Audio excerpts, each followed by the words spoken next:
हम लोगों ने 22 तारीख को राम उत्सव मनाया, जिसके अंदर प्रभु राम की प्राण प्रतिष्ठा हुई और देश के अंदर एक नए युग की शुरुआत हुई है।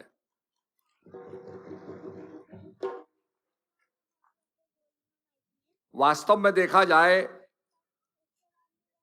तो राम कोई सीमा में, देश की परिधि में, देश की बाउंड्रीज में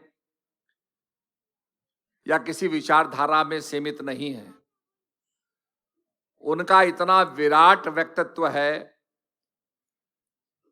कि हमारे अयोध्या से लेकर के Nepal, Myanmar, SIAM, Indo China, Indonesia, Malaysia, ये सारे देशों में उनकी राम गाथा राम किंकन के नाम से प्रसिद्ध है।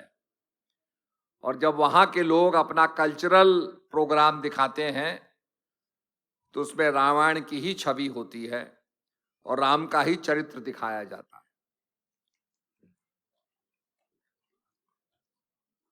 भारत में तो राम की पूजा हो ही रही है, देश विदेश में भी राम की पूजा हो रही है। और उसका एकमात्र कारण यह है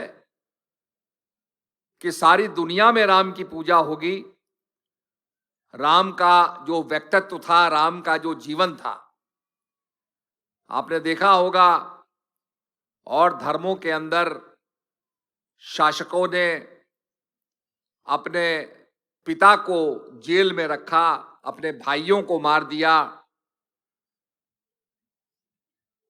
सत्ता हासिल करने के लिए क्या नहीं किए गए, ये आपको हिस्ट्री में आपको पता चल जाएगा।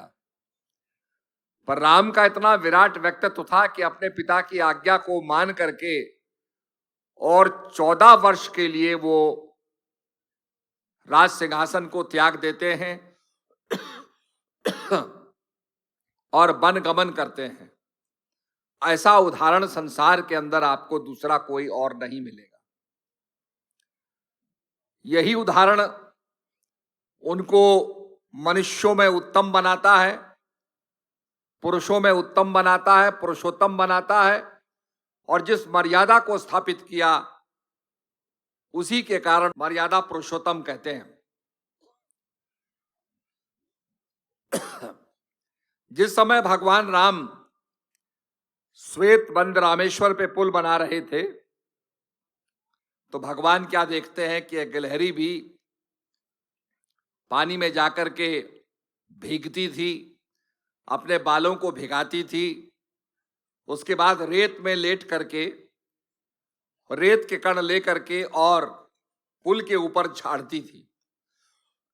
भगवान ने उसका प्रयास बार बार देखा तो देखने के बाद कहा, उसको बुलाया और उससे कहा कि तू क्या कर रही है।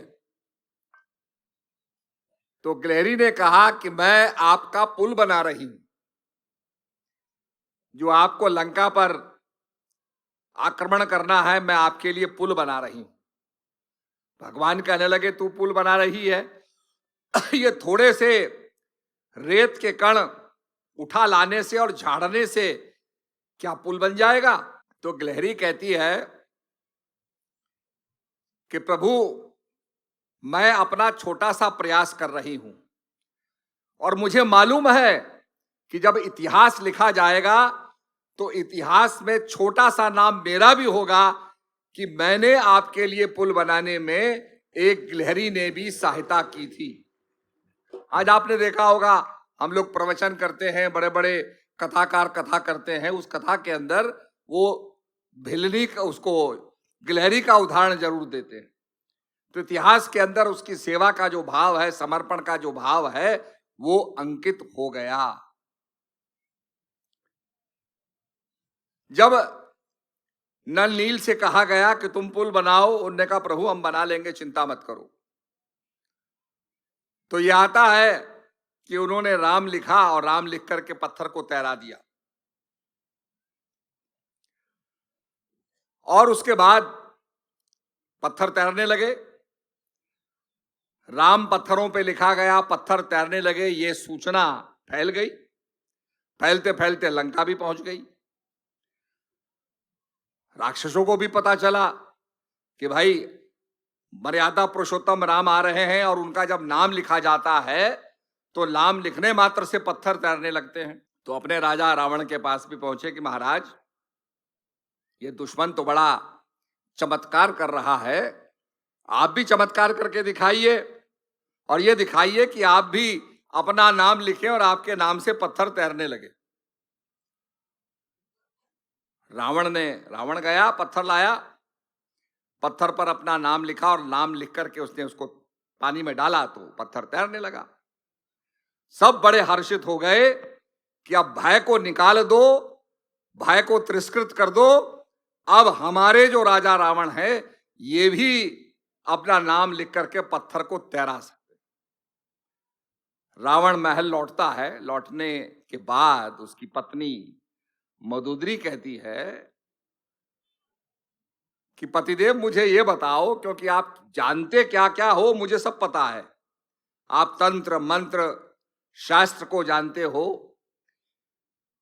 बहुत आपका ज्ञान है, पर ये पत्थर तैराने वाली विद्या आप नहीं जानते। ये पत्थर कैसे आपने तैराए? तो मदोदरी जब बारंबार पूछने लगी और ये कहने लगी कि आपकी विद्याएं बहुत ज्यादा है, ज्ञान बहुत ज्यादा है, आप जो जानते हैं तंत्र मंत्र मैं भी जानती हूं, पर यह बताओ कि आपने पत्थर तैराए कैसे? तो जब बारंबार रावण से पूछा गया तो रावण कहता, मदोदरी मैंने पत्थर लिया, पत्थर पर रावण लिखा, और लिखने के बाद जब पत्थर को मैंने जल में डाला तो मैंने चुपके से कहा कि राम की कसम है पत्थर को डुबाना मत। वो पत्थर तैरने लगा, और ये कहते कहते उसकी आंखें छलकने लगी। तो कहने का अभिप्राय यह है कि राम का जो प्रभाव है, जब किसी ने कहा कि आप तो इतने छल बली हो, आप चाहते हो कि सीता आपका वरण करे तो राम का ही रूप धारण कर लो। आपने मारीच को कहा कि तुम स्वर्ण मृग बन जाओ, क्योंकि रावण जानता था कि मृग को सीता बहुत पसंद करती हैं, और सीता ने प्रभु से कहा कि इस मृग को पकड़ लो, इसको लेकर के अपने महल हम ले जाएंगे और वहां इसको पालेंगे। तो मृग से मतलब, इसका मतलब अयोध्या के अंदर मृग भी पाले जाते थे, तो मृग से बहुत प्रेम था सीता का, इसलिए सीता के सामने मृग के रूप में ही मारीच आता है। और ऐसा माना जाता है कि मारीच को जब भगवान ने मार के फेंका तो समुद्र में गिरा, और मॉरिशस बन गया, जिसको हम मॉरिशस बोलते हैं अंग्रेजी में, फ्रेंच में उसको मारीची बोलते हैं। तो वो वहां जाकर के बन गया, और आज भी रामायण का बहुत ज्यादा प्रभाव और बहुत ज्यादा पाठ जो है आपके मॉरिशस में होता है। तो मेरा कहने का अभिप्राय यह है कि राम का ऐसा प्रभाव रहा, और निश्चित रूप में राम अनुकरणीय हैं, अनुकरण करना चाहिए।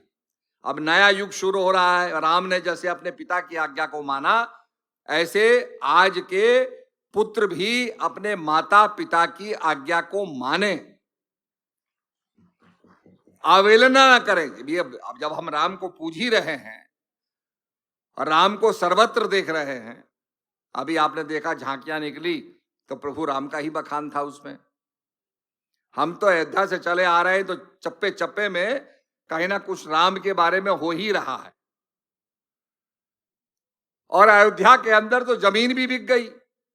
एक आदमी कहने लगा, जी अयोध्या से लेकर के यहां से 12-15 किलोमीटर तक जगह बिक गई है, उसके बाद दशरथ जी की समाधि आती है, वहां तक सारी जमीन बिक गई। तो कहने का मतलब राम का चारों तरफ प्रभाव है, और हम सब राम राज्य की बात करते हैं, दैहिक दैविक भौतिक तापा, राम राज्य सपनहु नहीं व्यापा। ये सुनाया जाता है कि सब आपस में प्रीति करते हैं, आपस में प्रीति करते हैं, तो प्रीति कौन करेंगे? मनुष्य करेंगे। हमारा सद्भाव होना चाहिए, इसीलिए हमने बड़ी बड़ी सद्भावना यात्रा निकाली कि मनुष्यों में सद्भाव हो, और जब सद्भाव होगा तो जीवन में राम राज्य आएगा।